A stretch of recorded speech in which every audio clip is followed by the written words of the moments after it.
El primer supermercat social de Mallorca ja és una realitat. És a Inca i avui ha obert les portes. La cooperativa que el gestiona, Esparpal, ha aprofitat la inauguració per demanar ajudes a diferents institucions i ha assegurat que només han rebut el suport de l'Ajuntament inquer per dur endavant la iniciativa.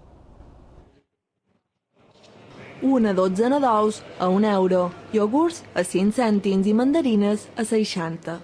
Aquests són alguns dels preus que ofereix l'únic supermercat social de Mallorca. Es troba al polígon d'Inca i està gestionat per una cooperativa solidària, Esparpal. El que serà el nostre producte estrella barat és el que és fruita i verdura, carn i peix congelada. Amb això anirem a preus realment econòmics. Després esperem que ens sotens, a poc, esperem que arribin les ajudes pertinents que hagin d'arribar per poder davallar els preus de primera necessitat, com oli, llet, per davallar-los un 50%. Per ara, l'Ajuntament d'Inca subvenciona la meitat del lloguer de la nau. El govern encara no ha aportat cap ajuda econòmica. L'ajut ha estat més aviat logístic. Ens hem oferit des de l'IDI a fer tot el que siguin anagrames, tot el que sigui qüestió d'imatge, però també posar a la cooperativa en contactes amb empreses, que això tenim una situació privilegiada per fer-ho, i també, per suposat, ajudar en temes de productes agroalimentaris en la mesura de que mos sigui possible. A més, es dona feina a persones discapacitades. Dues d'elles feien feina a l'empresa per endavant.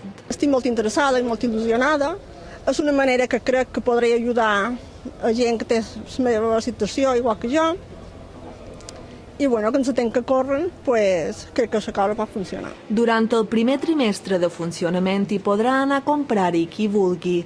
Després s'haurà d'acreditar que està en una situació de dificultat econòmica.